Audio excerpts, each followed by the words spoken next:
There is something called as a genius in a human being. There is a competence here which is capable of what nature did over 1,000,000 years, like that, over the afternoon. If the necessary striving is there, you can make it into your conscious process.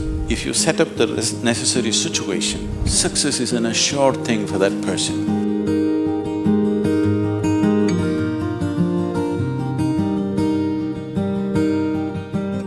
Small things or big things, it doesn't matter. In every single act, a human being longs to be successful. Life is an infinite number of doorways.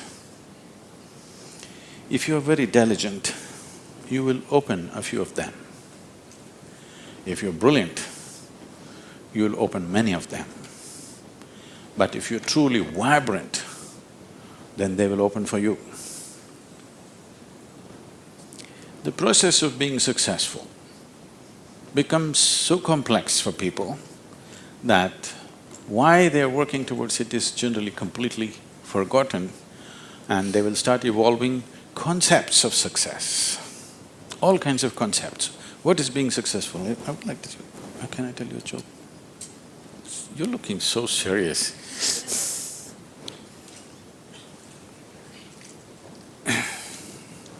There was a man in India whose name is Cripple. Okay, it's like John Smith.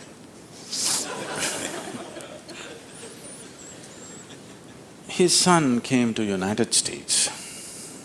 Obviously, an Indian young man means he's a software engineer. He went to Texas, Houston and started working there. Then he fell in love with a white American woman. He struggled because back home, this love affair is a crime. He struggled and struggled, then one day told his mother. Then the mother informed the father, and the father exploded. He went back home to convince him, didn't work, because in India, if you have to get married, they're tracing your family tree for 5,000 years. They're looking at the genetic purity of the person that you're marrying. So somebody from somewhere else, a white woman from America, how can you marry her? What do we know about her genetics? Where does she come from? What is her lineage? Da-da-da. So no way to convince, he came back. And of course, when he came back again, he fell in love and they went ahead. Then the father disowned. Cripple just disowned his son, I have nothing to do with you. But years went by and they had a boy. And the boy's picture from the day he was born, it was on the Facebook, and the wife sticks it in his face, and the little baby, and it is growing up every day and all the things. Slowly, you have disowned the son, but the grandson is a different matter. Slowly, within a matter of 1-2 years, he completely fell in love with this little baby that he has not seen. Things happened and people started coming from America, those who were traveling. Oh, you must see your grandson. You not seen him? Oh, you must see him, this is the fruit of your life. Slowly it caught him. Then he decided he's not going to see his son's face. He'll come to America and only see the grandson's face. And of course he's not going to look at that white woman. Then he came to America and a 7-year-old boy, full of energy, they're living on a small ranch, he's all over the place doing all kinds of things. He completely got washed away by this little fellow. Then this little boy one day said, "Grandpa, come, I'll show you my archery skills." He took him to the barn inside and he went into the barn and there he saw 8 targets, all of them with the arrow in the bullseye. Cripple looked at it and then he thought, oh, this is my grandson. He thought of all the great legendary archers of India, Arjuna and Ekalavya and he saw the future, all the Olympic gold medals falling from the sky. Then he asked "From what distance did you shoot?" The boy said, "From 20 yards. "What? From 20 yards, 8 targets, you shot them dead on, bullseye? How do you do this?" Then the boy said, "Grandpa, I first shoot and then paint the target." So, these concepts about being successful can be very crippling. And I've continuously been with people, they've reached a certain point of success and their concepts of success are not fitting, their life is not fitting into their concept of success and it's breaking it, and they think something is going wrong. It is not going wrong, they're just getting better, situations are pushing them on, but their concept is breaking up, so they're suffering their success. You will see any number of people going through these kind of things. When we talk about success, I'm sure all of you must be already having plans as to how to unfold this success in your life. Made your plans. Plan is good. But plans again can get caught up in things because you plan from what you know today. Nobody can plan from something that you do not know.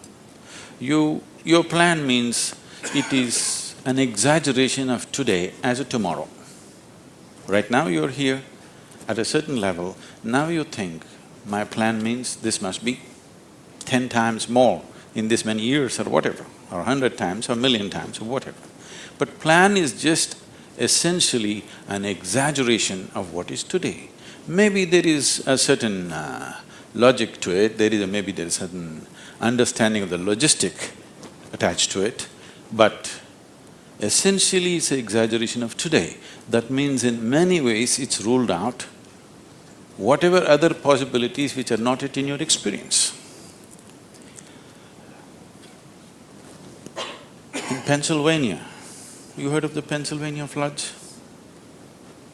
Pennsylvania has floods, you know. It once happened, a big flood came and water started rising in a small town and it rose up to the house is getting submerged. So two young boys got onto the roof of their house and they were sitting there. And then they saw a hat going up and down in front of the house. One of the boys asked, "What is that? Why is that hat going up and down?" So the other boy said, "Don't worry, it's my dad. Yesterday night he got into a fight with my mom and took a vow, hell or high water, I'm going to mow that lawn."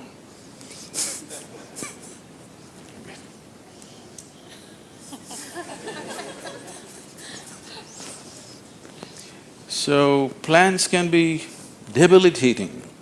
It's good to have a plan, but it's more important that you have a purpose. If you have a purpose, plans will evolve, things will happen, plans will fall apart, new things will come up. Whatever has to happen will happen. If you hold on to a certain purpose, other things will just serve that purpose. But if you are very committed to a plan as such, then plan can become a blueprint for restriction. It is also a possibility. It's all right to hold a plan, but you must hold a plan at a certain distance. You shouldn't get identified with the plan. The process of success. See, essentially success is a desire in every human being. You can put some fire into it and make it your passion. But if it becomes a need within you, that you must be successful, otherwise you will suffer, then you are heading for a problem, a serious problem. Our passions can turn into poison if we start becoming resentful for the non-fulfillment of those passions.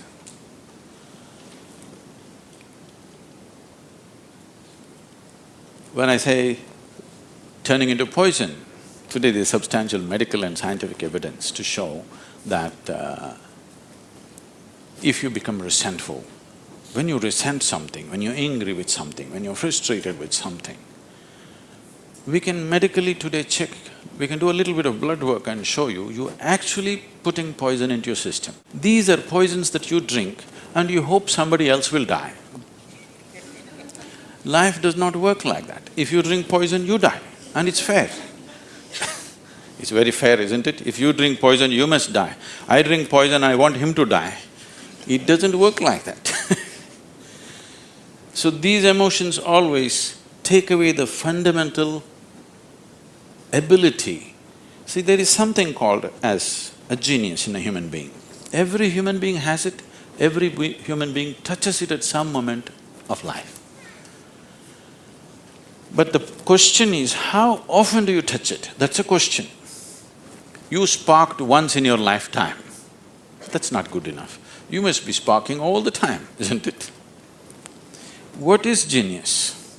There are many ways to look at it. One simplest way to look at it is, when we say intelligence, we are always thinking logical thought. No, logical thought will be meaningless probably in another 25 years, because your computer may be able to explore all the permutations and combinations of logical thought much quicker and better than you can do. So touching the genius means there's another dimension of intelligence within you. What did you have for breakfast? Chicken in salad. See, he ate a chicken. Over the afternoon, this chicken has transformed itself into a human being. If you ask Charles Darwin, how long does it take for a chicken to become a human being, he would talk in terms of millions of years. Here he is. Over the afternoon, he transforms a chicken into a human being. So there is an intelligence here, there is a competence here, which is capable of what nature did over 1,000,000 years, like that, over the afternoon. Only thing is, this is an unconscious state of intelligence. Whatever is unconscious, if the necessary striving is there, you can make it into your conscious process. In your conscious process, if this intelligence, even a drop of this intelligence is available to you, suddenly life will spark like it's a magic. What everybody slogs for, you can just simply do it. Now when I say intelligence, always people would think this. If you say intelligence and ask them to show in sign language, they'll also always say this, isn't it? They'll not say this or this or this or this, but one cell in your body is doing more activity than your brain could ever do. One molecule of DNA is doing so many millions of functions in a minute that you can never ever figure it out. Yes or no?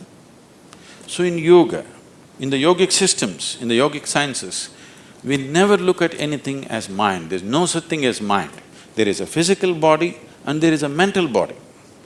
So you learn to think through your body. You know, it's a short session, it's not an area that we should enter right now, but I have to tell you this. There are many things personally that I do at the same time. Now people come and tell me, just now I'm entering the session, somebody comes and tells me, Sadhguru, these building plans have to happen, because we do everything ourselves. Now by the time I get out, I'll have the building plan ready as I'm speaking here, because 12 to 14 channels actively keep going on in my head. It is not just in the head, you learn to think through your body. Learning to think through your body will never give you a headache, that's the best part of it.